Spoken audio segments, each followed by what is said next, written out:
Welcome to Colts Talk presented by PrizePicks. The Indianapolis Colts will make a selection in the 2026 NFL Draft today after watching the first round, taking in everything that happened, the players still on the board. Good opportunity now for us to look at day 2 draft targets and do a little mini mock towards the end of the video. A lot happened in round 1, and it will affect round 2. Recapping overview of the Colts as of right now. They've made additions all over the place. A lot on the defensive line. They bring back Daniel Jones. They bring back Alec Pierce. They made some trades, right? Pittman, Franklin. We're still looking at Kenny Moore. Anthony Richardson now. Saw some stuff today about new teams possibly he could find. So, interesting position for the Indianapolis Colts. I absolutely believe they have some moves to make in this draft, and things are going to get very interesting for them in rounds 2, 3, and everything after that. Before we get into the targets and my mock for where we sit at rounds 2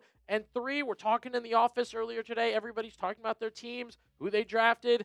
The fan bases is what we started discussing. I said Colts Nation is as big as any, as loyal as any, as crazy as any. If you're a part of Colts Nation, hit that thumbs up button right now so I can prove to the rest of the office it is big. All right, going through the best available as of right now. This is from our Tom Downey, draft expert here at Chat Sports. A lot in the secondary to start things off, especially Jermod McCoy, projected at times to go 10th overall to the Cincinnati Bengals. Could be an interesting name for the Colts to consider at corner. Not as much in the nickel slot position there. But again, D'Angelo Pond's popular. Emmanuel McNeil-Warren at safety if you want to go that route. Some edge rushers in T.J. Parker and Cashius Howell. Maybe the biggest two surprises that fell out of the first round for me personally, Denzel Boston and Kayden McDonald. Then we look on more names that kind of fell out, that kind of surprised us. C.J. Allen was going to be the other first round linebacker opposite Sonny Styles, and didn't happen that way. Then there's the fan favorite. I've seen you Colts fans. You love Jacob Rodriguez. I pitched a Keionte Scott pick to you guys the other day. You didn't love that one. Avieon, Terrell, R. Mason Thomas, Zion Young. More on the defensive line type of situation there. And then Christian Miller and Brandon Cisse. These are the guys you would look at probably at pick 47 for the Colts in the second round. So that's what we're kind of looking at there. Taking a look at the secondary to start things off, like I said, Jermod McCoy, D'Angelo Pons, Colton Hood, Avieon, Terrell. 3 out of 4 of these guys were mocked in the first round at different points in the process. Pons is probably the only one who is not. There is love for Pons, I know, for Colts fans, for scouts, for everyone. I think a bit undersized, but again, we've hit a million times. This is an aggressive playmaking football player that can play the inside if you need him to and replace Kenny Moore. He could also be a corner of the future on the outside if that's the way you want to roll as well. I mean, you could Tre'Davious Ward, injury issues there, right? Sauce Gardner, there's been some injury issues. It'd be nice to have a guy that could bounce to the outside if needed in D'Angelo Pons. And again, the guy I like and I've talked about and pitched to you guys in a mock draft the other day, Keionte Scott. He would be the guy to replace Kenny Moore, slide inside, good speed, very aggressive player, which I like. And he had a good career overall, bouncing a little bit from safety to nickel, inside, outside. I think he's a really athletic player. And, my note for the mock draft the other day was they can get a linebacker later, get your Kenny Moore replacement at this point in time. But that was my mock draft just the other day. Real quick, do want to let you guys know today's episode of Colts Talk is presented by PrizePicks. If you have not tried PrizePicks yet, just letting you guys know, I'm on the app every single day because best place to win cash while watching sports. Straight up, that's why I'm on there. Basketball playoffs, daily baseball games, and if you want to do something new, try something new, they've got golf and soccer on PrizePicks as well. But my favorite part overall on PrizePicks has always been how easy it is to use because you just pick more or less on a few player stats and lock in your lineup. An example for tonight's basketball playoff hoops, like I was talking about. You got rebounds, three-pointers made, and points. Good example of all these stats you can pick more or less on for different players, different teams, all in one lineup on PrizePicks. Pretty easy to put together, right? We got that one locked in for tonight. And if you're like, hey, where'd you get that? How'd you get that? The new social feeds feature that they've put into PrizePicks is pretty awesome because you can follow somebody like me here on Chat Sports and get my picks, or if it's just your buddies, you want to share picks a little bit easier, you can follow each other on PrizePicks just like it's social media. Good example, you can follow me at Billy_BB and see what I'm picking, like I said, for hoops, for football, for different sports all around on PrizePicks. And today, we got a new user offer for you guys. You download the PrizePicks app today with the link in the comments and the description. You use code HMA. You'll get $50 in lineups after you play your first $5 lineup.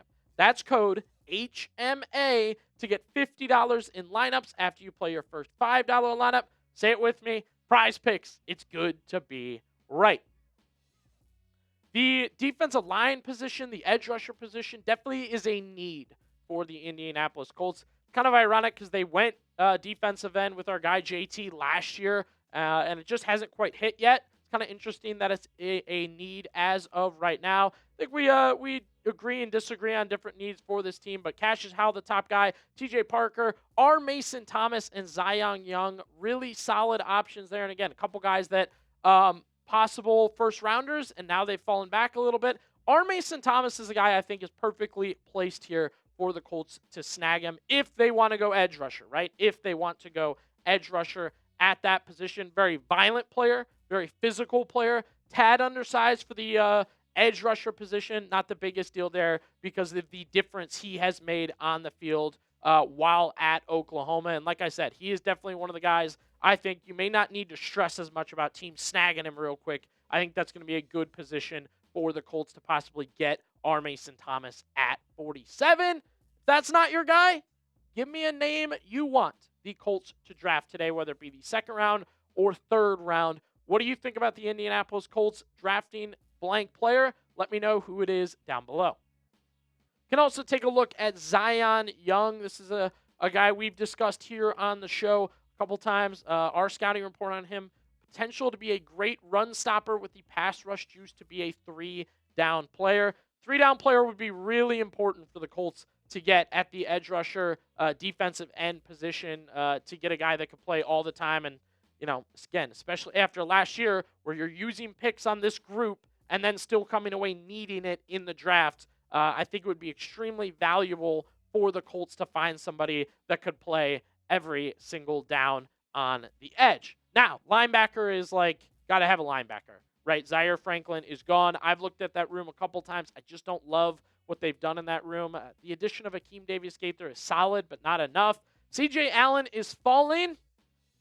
Will he keep falling? That's the question there. Jacob Rodriguez, I know you guys love him. I've mocked Anthony Hill to the Colts in the third round a few times, and we talked Jake Golday many times here on Colts Talk. So you really have 4 really good options that you could see in the second or third round. Rodriguez has really started to pop for the Colts and overall in that group. Other teams, I was talking with guys hosting shows today in the office, they want Rodriguez in that area too. Some believe they can get him before the Colts. Some believe they could get him after. Maybe that means he's perfectly placed for the Colts. Very athletic linebacker, a guy I'm excited about to get on the field. And again, specifically because I think he could start for the Indianapolis Colts right away. And then again, I do want to urge you guys, keep an eye on C.J. Allen.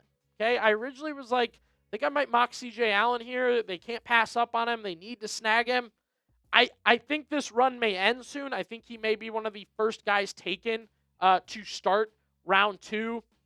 The biggest thing for me is you can't pass up a talent like that. I know he's fallen a little bit. There's going to be some talk about why he's fallen, how it happened, you know, the fit with the Colts and the situation there. But again, if the Colts have a look at C.J. Allen at that pick, I definitely think they should take it and take it very seriously. Now, speaking of needs, wide receiver. That's another group where we've looked at that, second wide receiver spot, the outside, and kind of said, not really sure. You do have Alec Pierce and Josh Downs, but you still need kind of one more you feel really good about. Denzel Boston has fallen out of the first round. I think he'll go pretty quickly. He's a second rounder for sure. Then you get to the next group, Chris Bell, Ted Hurts, and Jeremy Bernard. Chris Bell has my attention right now as a possible third-round pick for the Indianapolis Colts. As we see here in our scouting report, could have gone in round 1 before the torn ACL. And again, that's definitely an unfortunate part of the game. But when you get to draft season, that's something you want to try and benefit off of, right? The fact that he's falling back, sliding back. Some teams aren't sure on him.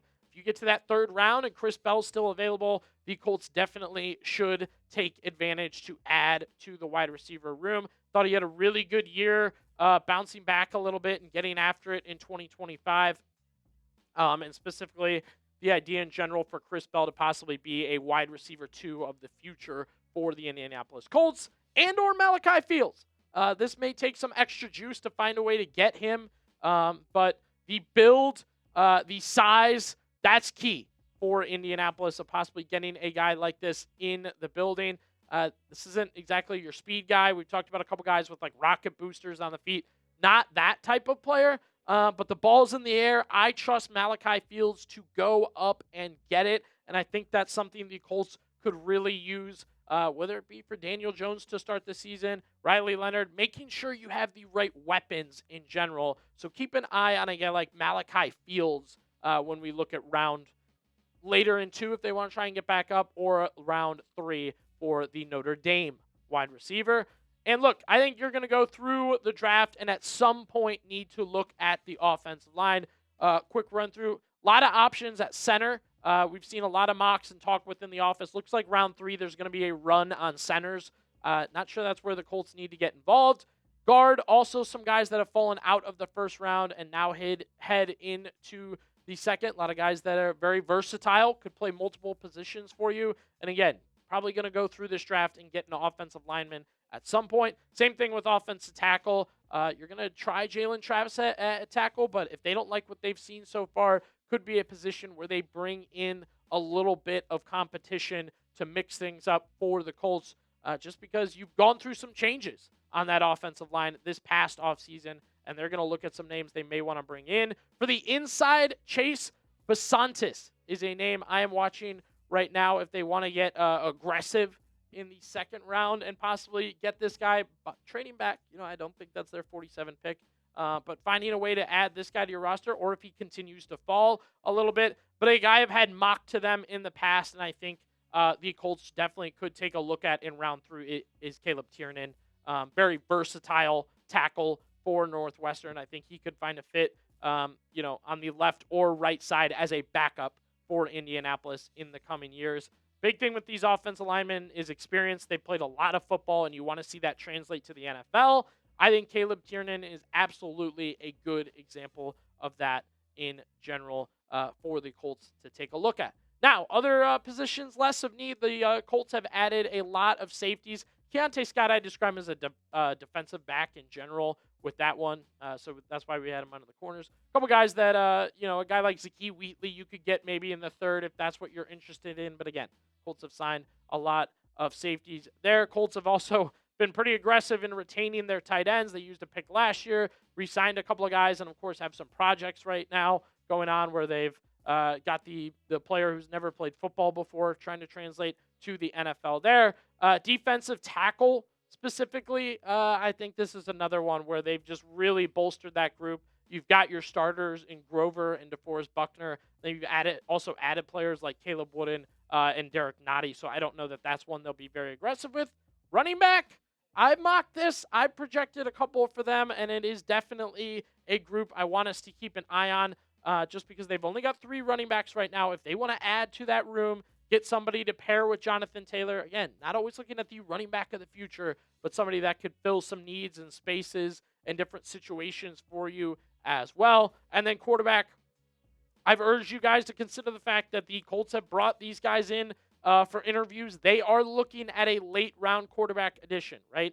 They definitely want to possibly have somebody that they can develop to be a backup or even a third string, somebody to have in the room and just see what they've got. You never know. If a team falls in love with a quarterback, may happen after that. More looking at Taylon Green or Cole Payton in the later rounds. My question for you, what is the Colts' biggest need? Have to have it, need to make it better, use the draft to do it. What is the Colts' biggest need? Let us know down below. All right, mock draft real quick after we've gone through all the day 2 targets, who's on the board, who's available. I'm going to go Jacob Rodriguez at this point in time. Haven't seen enough interest from the Colts to go in the defensive back realm, and we keep hearing that they like getting a linebacker, developing a linebacker, and letting a guy like that make a difference. Jacob Rodriguez, as we talked about, very athletic linebacker. He originally came into college looking to be a quarterback, eventually transitioned into a Heisman finisher at the linebacker position, which I think we can all agree pretty difficult to do in general. Not going to be the biggest linebacker, but athletic enough and good IQ to make the plays in general for the Colts that they're going to need and hopefully be their linebacker of the future. And, farther you get into the draft linebacker-wise, the more you get away from guys that could start for you right away. So Jacob Rodriguez, my pick at 47. 78, Keyron Crawford. I want more juice on the defensive line. Straight up. I know they have a lot of guys. They got a lot of bodies. Used some picks last year. They've used free agency money on it. Still need more. I like a guy like this as a potential third-round pick. The untapped potential is there, which, look, ideally you'd like a guy that could start right away, but a guy that could transition into being a guy that makes plays for you and makes a difference for you on the Colts over time is something they could definitely use. I like what he did at Auburn. And everything we've seen on our scouting reports, whether it be from Dane Brugler or Tom Downey, definitely seems like it could be something the Colts could use in 2026. All right, time to pick. Our next videos that you will see will be our reactions to the picks. We'll have grades for the picks. We'll also get you set for undrafted free agents, final grades, all of that here on Colts Talk. So be sure to subscribe.